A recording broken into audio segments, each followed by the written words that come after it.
السلام علیکم ناظرین، پاکستان کے ساتھ غداریوں کی اگلی قسط کے ساتھ حاضر ہوں۔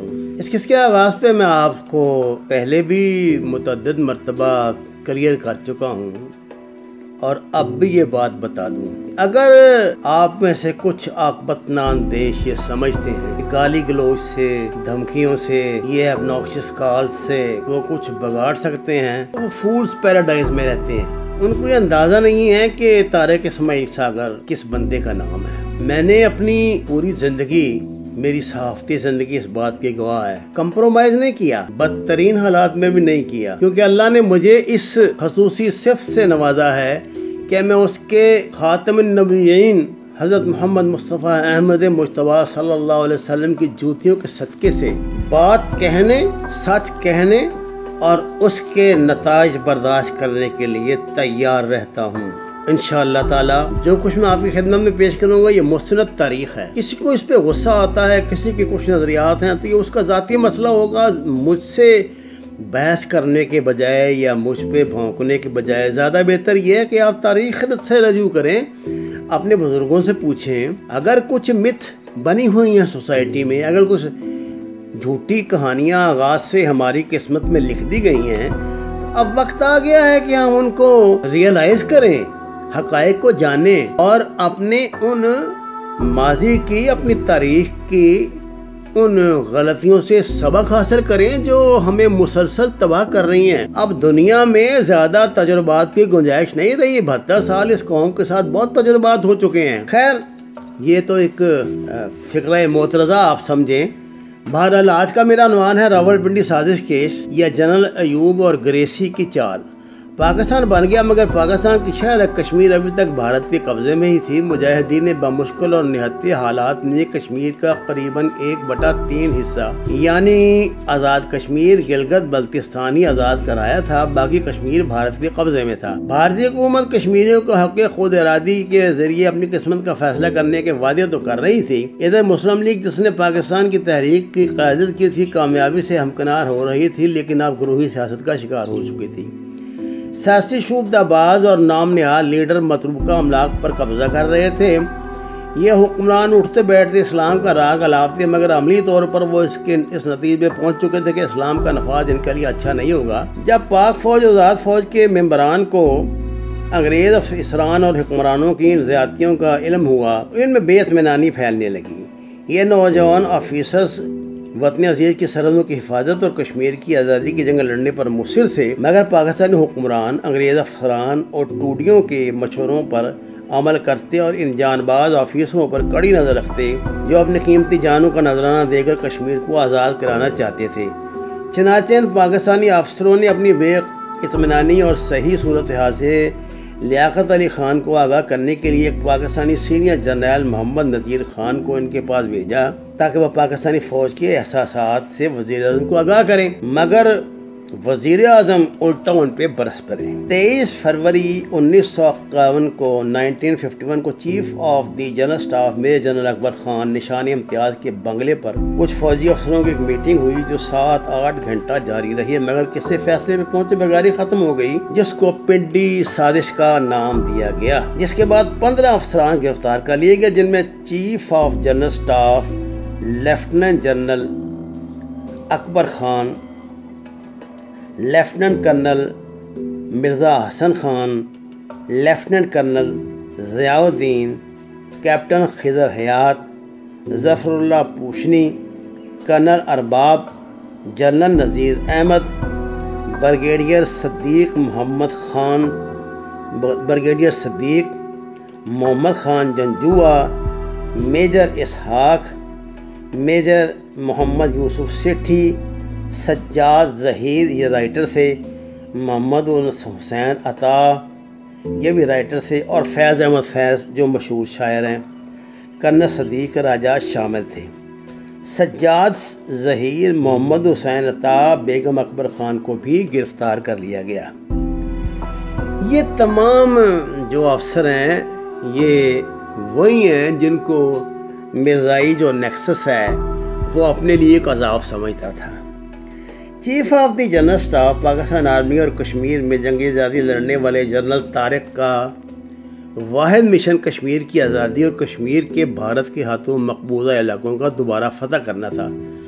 جنرل اکبر کو ایک صبح قریباً 100 افراد جو آرمی سے تھے نے ان کے گھر کو گھیرے میں لے لیا، ان کے گارڈ سے اسلحہ چھین لیا۔ میجر جنرل حیاء الدین قادیانی جنرل اکبر کے سونے کے کمرے میں داخل ہوا۔ جب جنرل اکبر نے دروازہ کھولا تو سٹین گنوں، سنگینوں اور رائفلوں سے مسلح فوجیوں نے ان کو گھیرے میں لے لیا، مگر کوئی سنگین یا سٹین گن جنرل اکبر کے جسم پر نہ رکھی گئی، حالانکہ جنرل اکبر کو کسی اور بھی طریقے سے گرفتار کیا جا سکتا تھا۔ دراصل اس تمام ڈرامے کے پیچھے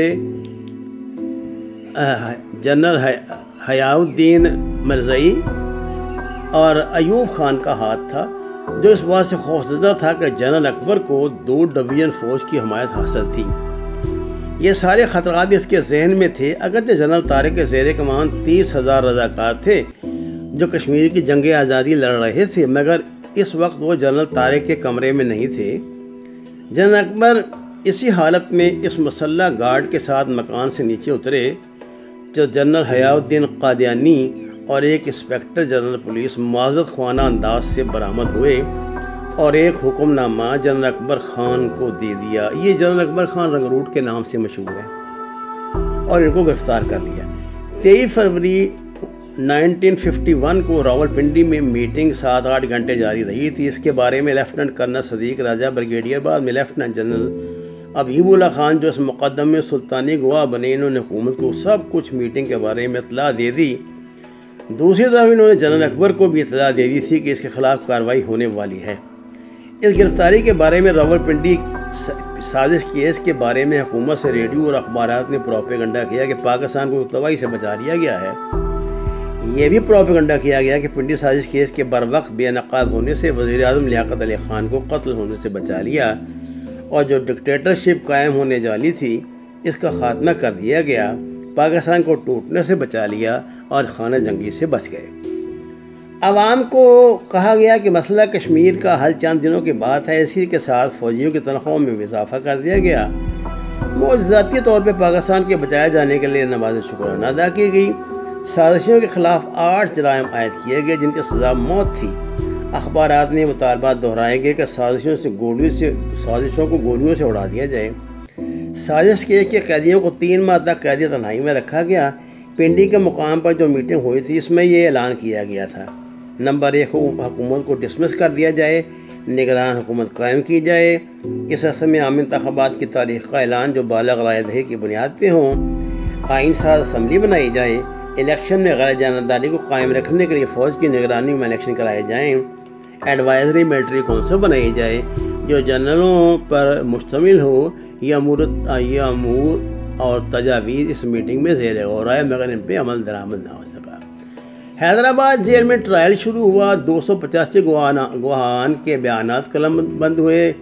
پنڈی سازش کیس کانسپریسی ایکٹ کے تحت کارروائی کی گئی۔ اس ایکٹ کے تحت ملزمان کو اپیل کے حق سے محروم کر دیا گیا اور انڈین آرمی ایکٹ کو نافذ کیا گیا۔ اس ایکٹ کے ذریعے گواہان کے دفعہ 161 کے بیانات اور FIR بلا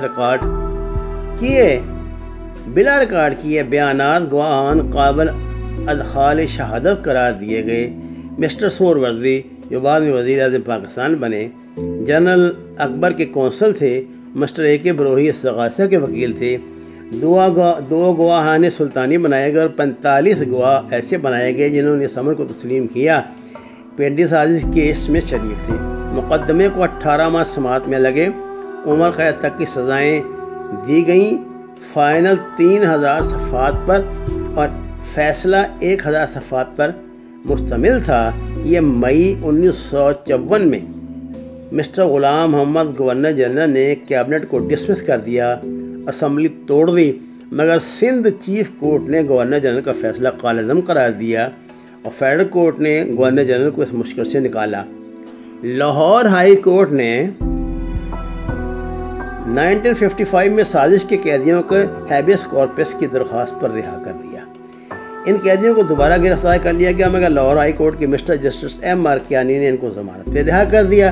بعد میں پوری حکومت کو درخواست کے ذریعے چیلنج کیا گیا، ماں سوائے ایوب خان کے باقی سب اس مسئلے کو ختم کرنے پہ رضامند ہو گئے، جس سے آپ کو اندازہ ہو جانا چاہیے مقدمہ ہی جعلی تھا۔ یہ سازش دراصل ایوب خان نے تیار کرائی تھی تاکہ جنرل اکبر خان رنگروٹ اور ان فوجیوں کو بدنام کیا جا سکے جو کشمیر کی آزادی میں مخلص تھے اور جنہوں نے کشمیر کی جنگی آزادی میں کارہائے نمایاں انجام دیے تھے۔ جنرل ایوب خود بھی جنرل اکبر سے خوفزدہ تھے۔ اس سازش سے ان فوجیوں کے حوصلے پست ہوئے جو دیانتداری سے کشمیر کی آزادی چاہتے اور پاکستان سے کرپشن، چور بازاری ختم کر کے پاکستان کو صحیح فلاحی ریاست بنانا چاہتے تھے، مگر ان پر الزام تھوپا گیا کہ وہ کمیونسٹ انقلاب لانا چاہتے ہیں۔ جنرل اکبر جنہوں نے کشمیر کے معاذ پہ نمایاں کارکردگی دکھائی تھی، جس کی وجہ سے ان کی شہرت کا سکہ بیٹھ گیا، دوسری جنگ عظیم میں ایک میجر لطیف جو بعد میں بریگیڈیئر بنے، ان کی شجاعت اور بہادری کی کہانیاں زبان زد عام تھیں۔ ان کو بھی SPCID اکبر مرزا نے صبح 4 بجے گرفتار کر لیا۔ بریگیڈیئر لطیف کا جرم یہ تھا کہ وہ بڑے جذباتی تھے، کشمیر کے ایسے معاذ پہ لڑے تھے جہاں ایمونیشن کی سخت قلت تھی۔ جب انہوں نے پیغام بھیجا کہ ایمونیشن بارڈر پر پہنچایا جائے لیکن ایمونیشن نہ بھیجا گیا، چنانچہ وہ اس نااہلی کا رونے اکابرین سے تقاضا کرنے راولپنڈی آئے، جہاں شام کو راولپنڈی کلب میں کمانڈر چیف جنرل گریسی سے ملاقات ہو گئی۔ بریگیڈیئر نے شکایت کے لہجے میں جنرل گریسی سے دریافت کیا کہ محاذ کی کمان کس کے پاس ہے؟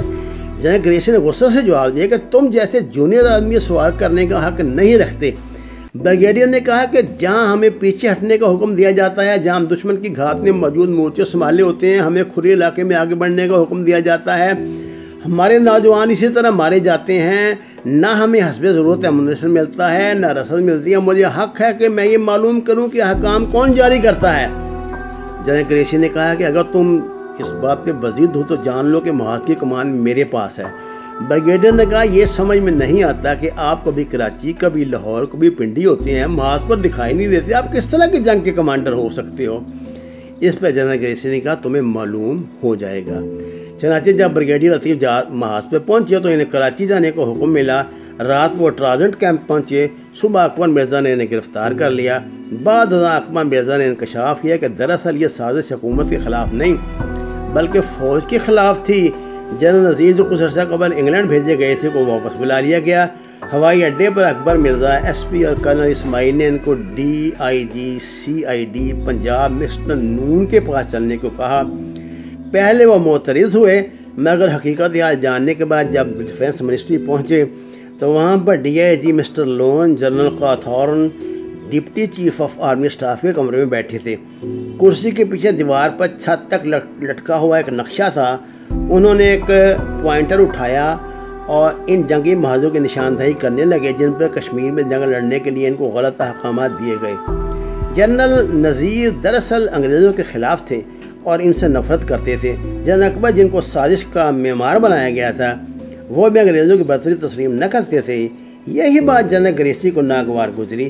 جنرل اکبر گریسی سے بھی نفرت کرتے تھے۔ سازش میں ملوث تمام افسران جرأت مند اور دلیر تھے۔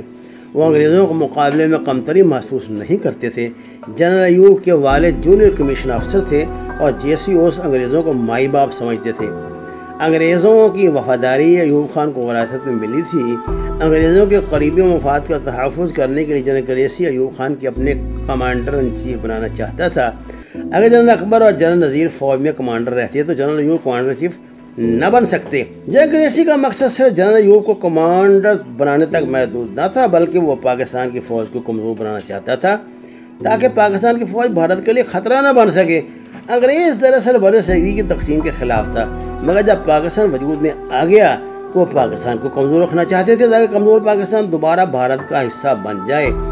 جنرل گریسی کے پیرو جنرل مسروی نے قائد اعظم کو جو حکم دیا تھا اس پہ نظر رکھیں۔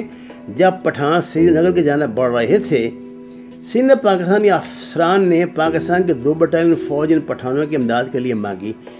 جب قائد اعظم نے جنرل مسروی سے اس ضرورت کا اظہار کیا تو انہوں نے کہا پٹھانوں کی نقل و حرکت اس کی نظر میں ہے، وہ بہت جلد سری نگر پہ قبضہ کر لیں گے۔ اس سے قبل جنرل مسروی ہندوستانی فوج کے کمانڈر ان چیف کو پٹھانوں کی نقل و حرکت سے آگاہ کر چکا تھا، جس کی وجہ سے بھارتی فوج کا سمانی حرب و ضرب بذریعہ ہوائی جہاز سری نگر پہنچنے کی تیاریاں ہو چکی تھیں۔ جنرل گریسی وقتی طور پر پاکستان کی فوج کمزور کرنے اور جرنیلوں کو آگے لانے میں کامیاب ہو گیا۔ اس نے ملک میں کچھ مددگار خوش آمدید چھوڑے ہوئے تھے جو اس کے خلاف کچھ سننا گوارا نہیں کرتے تھے۔ وہ اپنے محتاطوں پر بڑی ہمدردی جتاتے اور در پردہ سازشوں میں ملوث رہتے تھے۔ ناظرین، اس غداریوں اور سازشوں کی کہانی انشاءاللہ تعالی میں آپ تک زمانہ حال تک پہنچاؤں گا۔